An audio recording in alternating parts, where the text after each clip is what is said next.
किसी परिवार का सबसे गहरा, सबसे खौफनाक राज क्या हो सकता है।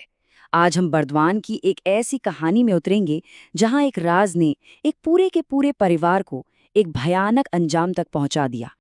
ये सिर्फ शब्द नहीं है। नहीं, ये तो एक चेतावनी है। एक ऐसे बदले की कहानी जो कोख में ही शुरू हो गई थी। और इसी एक लाइन के पीछे छिपी है एक अजन्मी आत्मा की वो चीख जो आज हम सुनने वाले हैं। तो कहानी की शुरुआत होती है मोमिता के साथ। पूरे 12 साल बाद अपने मायके बर्दवान लौटकर वो बहुत ज्यादा खुश है। लेकिन घर के दरवाजे पर उसका स्वागत खुशी से नहीं, बल्कि उसके पिता और भाई की घबराई हुई आंखों से होता है। उनकी आंखों में एक अजीब सा, एक अनजाना सा डर छिपा था। सोचिए, दो भावनाएं बिल्कुल आमने सामने हैं। एक तरफ मोमिता है जो 12 साल बाद घर आकर बहुत खुश है, और दूसरी तरफ उसका अपना परिवार है जो डरा हुआ है। वो उसे देखकर खुश नहीं है, बल्कि चाहते हैं कि वो जल्द से जल्द शाम होने से पहले ही चली जाए। ये कैसा स्वागत था भला? मोमिता का दिल तब बैठ गया जब वो बाथरूम गई।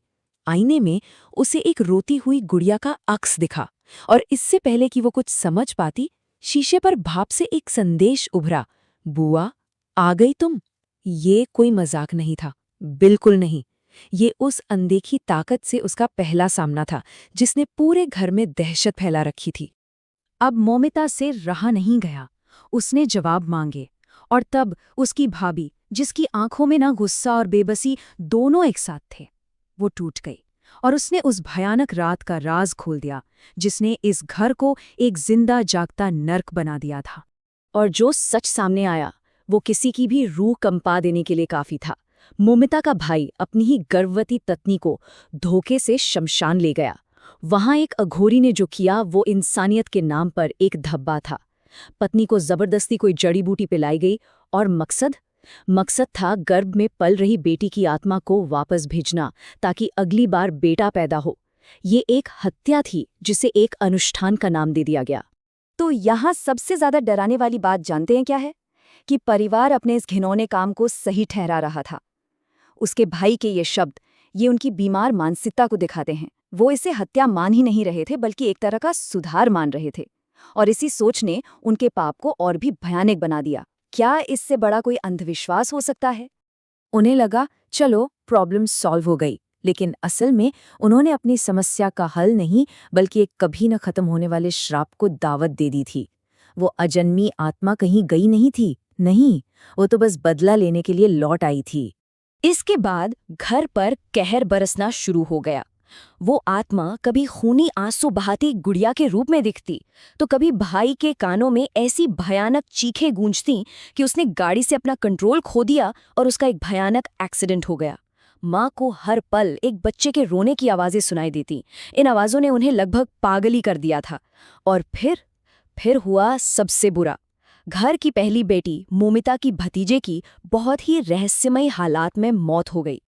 और उस बच्ची की मौत के ठीक बाद दीवार पर खून से लिखा हुआ मिला वही संदेश, तुम्हें बेटी नहीं चाहिए थी ना?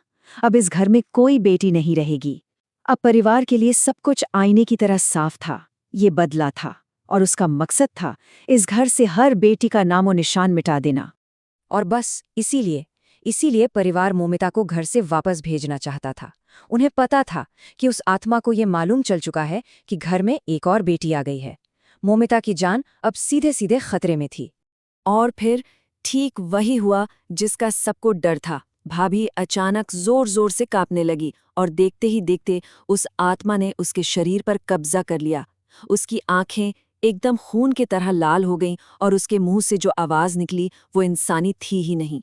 अब वो अजन्मी आत्मा सीधे परिवार से बात कर रही थी, अपना बदला लेने के लिए।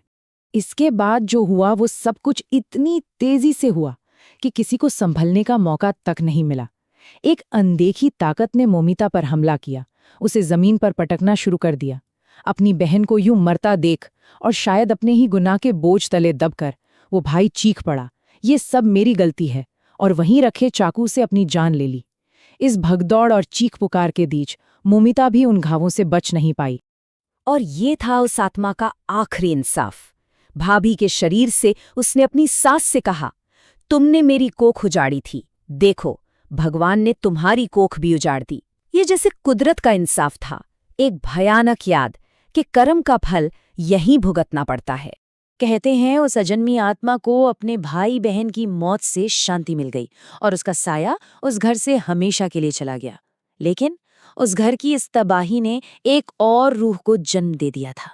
बर्दवान के लोग कहते हैं कि आज भी मोमिता की आत्मा वहां भटकती है, एक ऐसी रूह जो खुद तो अन्याय का शिकार हुई लेकिन अब उन लड़कियों के लिए इंसाफ मांगती है जिनके साथ कुछ गलत होता है। मतलब वो एक पीड़ित से एक रक्षक बन गई। तो ये कहानी हमें एक बहुत ही गहरे सवाल के साथ छोड़ जाती है। भाई ने आखिर में अपना गुनाह कबूल किया, उसे पछतावा हुआ, लेकिन क्या उस पछतावे से कुछ भी बदला? क्या सिर्फ माफी मांग लेने से किसी के किए हुए पाप सच में धुल सकते हैं? इस पर सोचिएगा जरूर।